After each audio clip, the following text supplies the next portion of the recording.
अंग्रेज़ों ने इस देश में बहुत सारे कानून बनाए थे डिवाइड एंड रूल करने के लिए, लूटने और बांटने के लिए, लेकिन कांग्रेस ने भी बहुत से कानून बनाए इस देश को डिवाइड एंड रूल करने के लिए और लूटने और बांटने के लिए।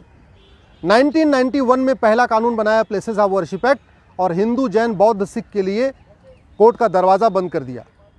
1992 में दूसरा कानून बनाया, इस देश को हिंदू और मुस्लिम में बांट दिया, अल्पसंख्यक बहुसंख्यक में बांट दिया। हिंदू लॉ हिंदू, जैन, बौद्ध, सिख पे लागू होता है, लेकिन हिंदू को मेजॉरिटी बना दिया, सिख, जैन, बौद्ध को माइनॉरिटी बना दिया। ये इसकी डिवाइड एंड रूल की पॉलिटिक्स थी। और तीसरा जो सबसे घटिया कानून बनाया कांग्रेस ने 1995 में, जिसको कहते हैं वक्फ एक्ट, जिसको मैंने सुप्रीम कोर्ट, हाई कोर्ट में चैलेंज किया है, और इसकी अगली सुनवाई भी सुप्रीम कोर्ट में होगी, क्योंकि इन्हें हाई कोर्ट से ट्रांसफर पिटीशन फाइल कर दिया है कि मैटर अब हाई कोर्ट में नहीं बल्कि सुप्रीम कोर्ट में चलना चाहिए। वक्फ बोर्ड के सारे मेंबर मुस्लिम होते हैं। उसमें एक एमएलए है वो भी मुस्लिम, एक एमपी है वो भी मुस्लिम, एक उसमें एडवोकेट वो भी मुस्लिम, एक उसमें टाउन प्लानर वो भी मुस्लिम, एक उसमें आईएएस ऑफिसर वो भी मुस्लिम, एक उसमें जो स्कॉलर वो भी मुस्लिम, एक मुतवल्ली वो भी मुस्लिम। और उसके पास इतनी पावर दिया हुआ है कि किसी भी ज़मीन पे जाके कह दे ये ज़मीन वक्फ की है, तो आप उसके ऑर्डर के खिलाफ, उसके नोटिस के खिलाफ नियर बाई कोर्ट में भी नहीं जा सकते, आपको जाना पड़ेगा वक्फ ट्रिब्यूनल में।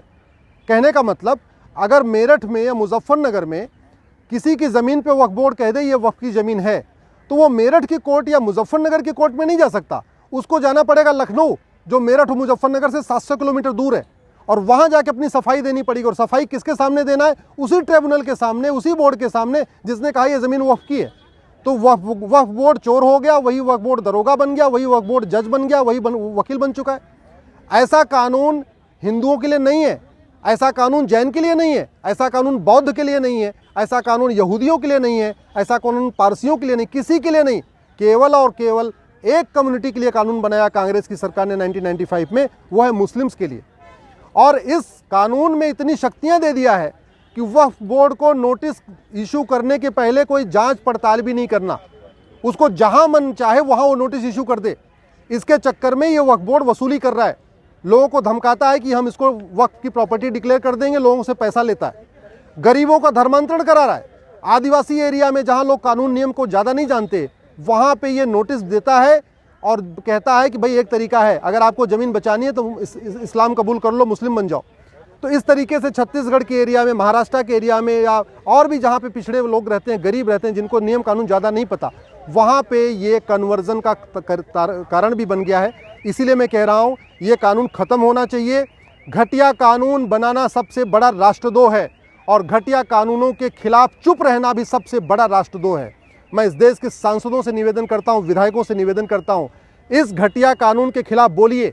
1991 के प्लेसेस ऑफ वर्शिप एक्ट के खिलाफ बोलिए, 1992 के माइनॉरिटी कमीशन एक्ट के खिलाफ बोलिए, और 1995 के वक्फ एक्ट के खिलाफ बोलिए। ये तीनों कानून कांग्रेस ने भारत में डिवाइड एंड रूल के लिए बनाया था, सत्ता के लिए बनाया था, मुस्लिम अपीजमेंट के लिए बनाया था। और जितनी दोषी कांग्रेस है इस कानून को बना के, उतने ही दोषी वो लोग हैं जो इस कानून पे मौन है। जो लोग इस कानून के खिलाफ चुप हैं, मैं उनको देशभक्त नहीं मानता। घटिया कानून बनाना देशद्रोह है, तो घटिया कानूनों पे चुप रहना भी देशद्रोह है। घटिया कानूनों के खिलाफ न बोलना भी देश से गद्दारी है। इसलिए मैं सबसे निवेदन करता हूं, इन तीनों कानूनों के खिलाफ बोलिए। इस देश में संविधान है, जो कानून होना चाहिए वो सबके लिए होना चाहिए। अगर वक्फ एक्ट जैसा कानून सबके लिए होता तो बात समझ में आती थी, लेकिन केवल मुस्लिम्स के लिए ऐसा कानून, बाकी किसी को ऐसा कानून नहीं। क्या हिंदू इस देश में दूसरे दर्जे के नागरिक हैं? क्या जैन इस देश में सेकंड क्लास सिटीजन है? क्या बौद्ध इस देश के सेकंड क्लास सिटीजन है? क्या इस देश के जो पारसी हैं, यहूदी हैं, वो सेकंड क्लास सिटीजन है? ये सब बराबर हैं। तो कानून सबके लिए एक होना चाहिए, कानून सबके लिए कॉमन होना चाहिए। इस तरीके से मुस्लिम्स के लिए एक कानून अलग से, ये देश की एकता अखंडता के खिलाफ है, कॉन्स्टिट्यूशन के बेसिक स्ट्रक्चर के खिलाफ है। इसलिए इस कानून को मैंने चैलेंज किया है। मैं सबसे निवेदन करता हूँ, इस कानून के खिलाफ बोलिए, सोशल मीडिया में बोलिए, पब्लिकली बोलिए, सड़क पे उतरिए, सांसदों का घेराव करिए, अपने विधायकों का घेराव करिए, क्योंकि ये समाधान सड़क, संसद, सुप्रीम कोर्ट से ही होगा।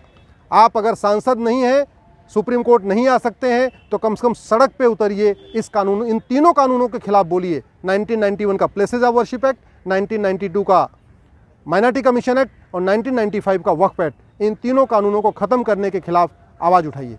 जय हिंद, जय भारत।